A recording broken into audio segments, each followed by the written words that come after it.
Hello everyone, কেমন আছো তোমরা সকলে? আমি জানি তোমরা সকলে ভীষণ ভালো আছো। আর আমার আজকে এই খুশির দিনে তোমাদের সাথে আমি শেয়ার করতে চলেছি, কারণ এটা আমার ছোট থেকে স্বপ্নের এই দিনটা আমার আজকে এসেছে। সেই দিনটা হলো আমি বরফ দেখব সেটা।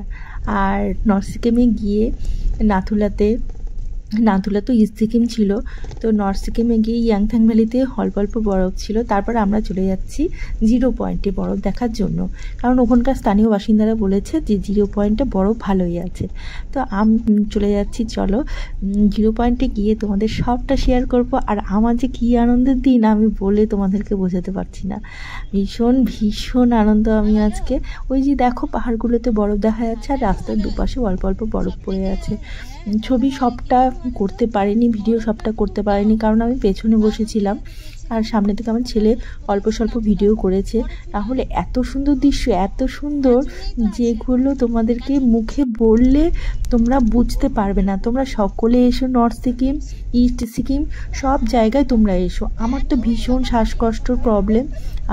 আমি এখানে অক্সিজেন ক্যান নিয়ে গিয়েছিলাম, কর্পূর নিয়ে গিয়ে আমার অনেকটা প্রবলেম সলভ হয়েছে। এই দেখো অলরেডি চলে এসেছি জিরো পয়েন্টে, আমার স্বপ্নের জায়গা, স্বপ্নের এই দিন আমার জীবনে আর হয়তো কোনো দিনও আসবে না।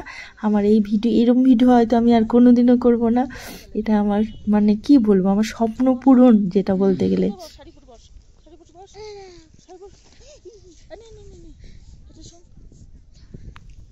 ছোটোবেলার শখ অবশেষে পূরণ হলো।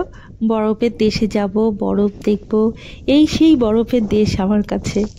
যদিও এটা আমারই দেশ। আর আমাদের দেশে এত সুন্দর জায়গা, তোমরা সকলে এসো, দেখে যাও, কারো কিচ্ছু হবে না। আমার যখন কিছু হয়নি, আর অন্য কারোরও কিছু হবে না। সাথে কর্পূর এনো, অক্সিজেন ক্যান এনো, একটু লবঙ্গ এনো, চকলেট খেয়েও কিছুই হবে না।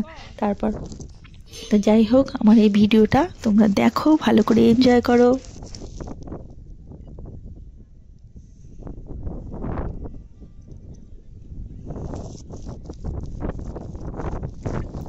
তো বরফের মধ্যে বসে থেকে নিজেকে বাচ্চা বাচ্চা মনে হচ্ছিল, খেলতে ইচ্ছে করছিল পুরো বরফ নিয়ে, কিন্তু বেশি লাফালাফি করতে পারছিলাম না, শ্বাসকষ্ট হচ্ছিল, ঠান্ডা লাগছিল ভীষণ। মাথা থেকে এটা খুলতেই পারছিলাম না আমি। না না না, তো আমাকে দেখতে কেমন লাগছে, মাথাটাও ঢাকা, চোখও বন্ধ, মুখও দেখা যাচ্ছে না। তো যাই হোক, ঠান্ডার জন্য এগুলো আমি কিছুই খুলতে পারিনি, এইভাবে ভিডিও করছিলাম। খুব কষ্ট হলো, আসলে শরীরের রক্তটা আমার ভীষণই কম, যার জন্যই হয়তো এতটা কষ্ট হয়েছে। তো আমাদের সাথে যে পুচকিটা গিয়েছিল, ও তো ভীষণ মজা করেছে। ও শুধু বরফ ছুঁড়ে ছুঁড়ে আমাকে মারছিল, আমার সাথে খেলছিল। আর বাদবাকি যারা সবাই এসেছিলো, ওরা আরও উপরে উঠেছে, ছবি করছে, ভিডিও করছে। আমি অত উপরে উঠতে পারিনি, কারণ আমার ভীষণ ভয় লাগছিল। আমি নিচেই বসেছিলাম বরফের মধ্যে, ওখানেই বসে বসে একটু খেলছিলাম আমি আর পুচকি দুজনে মিলে। আমরা আর উপরে উঠিনি। তো দেখো ভিউটা এতই সুন্দর যে বলার মতন, খুব সুন্দর, খুব সুন্দর। আমি বলবো তোমরা সকলে এসো, দেখে যাও। আর আমার এই ভিডিওটা, মানে আমার এই ব্লগটা তোমাদের যদি ভালো লেগে থাকে, একটা করে লাইক করে দিও, কমেন্টস করো, আর আমার চ্যানেলটাকে সাবস্ক্রাইব করো। আমি জানি যে ভিউ বেশি হবে না, কারণ আমার চ্যানেলটা নতুন তো। আর ভিউ হোক আর না হোক, এই যে দেখো আমি ধ্যান করছি বসে থেকে, মহাদেবকে ধন্যবাদ জানাচ্ছিলাম। আর আমি এখানে বরফের মধ্যে সাঁতার কাটছি, কারণ এটা আমার ভীষণই খুশির দিন ছিল। আমি অনেকটাই ইমোশনাল হয়ে পড়েছিলাম, চোখে জলও চলে এসেছিল। কেউ আমাকে নিয়ে আসবে না, জোর জবরদস্তি এসেছি, তার জন্য অনেক অশান্তি, অনেক গন্ডগোল, কাঁদছি, তবুও তোমার এখানে আসার জন্য আমি অনেক কষ্ট সহ্য করেছি। তো আমার আশা পূরণ করার জন্য ভোলেনাথ তোমাকে অনেক অনেক ধন্যবাদ। তো আমার এই ভিডিওতে ভিউ হোক আর না হোক, এটা আমার টাইমলাইনে থেকে যাক, সেটা ইউটিউব হোক বা ফেসবুক হোক। ফেসবুকে পোস্ট করবো কি না জানি না, এই চ্যানেলটাই, আমার চ্যানেলটাতেই এটা থাক, যাতে আমি পরে এই ভিডিওটা দেখি আর আমার স্মৃতিগুলো যেন আবার চোখের সামনে ভেসে আসে। এই জন্যই আমি পোস্ট করি, যাতে সব দেখতে পাই। আর এটা আমার হবিও, ছবি তোলা, পোস্ট করা, ভিডিও করা। তো এত সুন্দর জায়গায় এসে ভিডিও করব না, সেটা হয় নাকি? তো যাই হোক, এনজয় করো তোমরা। চলো টাটা, বাই বাই, আর ভালো থেকো সকলে। আর আমার এই ভিডিওটাকে খুব খুব এনজয় করো।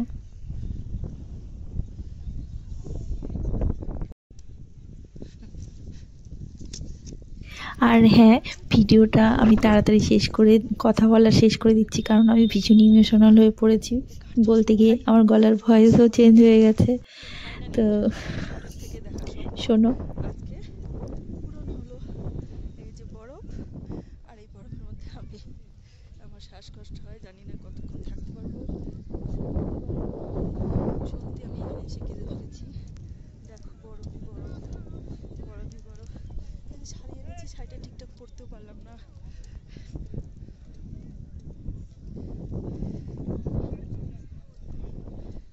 ফাইনালি আমার অনেক বড় স্বপ্ন পূরণ হলো, অনেক বড়।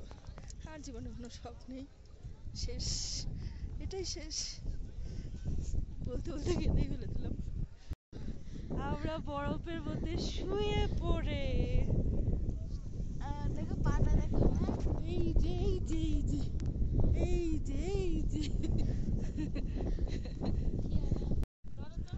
দাও। জানি না কতদিন বেঁচে থাকবো, করে চলে কিন্তু বেঁচে থাকা অবস্থায় আমার যে এই স্বপ্নটা পূরণ হয়েছে, তাতে আমি ভগবানের কাছে অনেক ধন্যবাদ জানাতে চাই। আর আমার এই খুশির মুহূর্তটা তোমাদের সাথে শেয়ার করলাম, যাতে তোমরাও আমার খুশিতে খুশি হও। আমি জানি আমি সকলের খুশিতে খুশি হই, তাই আমার খুশিতেও সকলে খুশি হয়। তো চলো, আর ভিডিওটা বড় করব না। ভালো থেকো তোমরা সকলে, টাটা, চলো, বাই।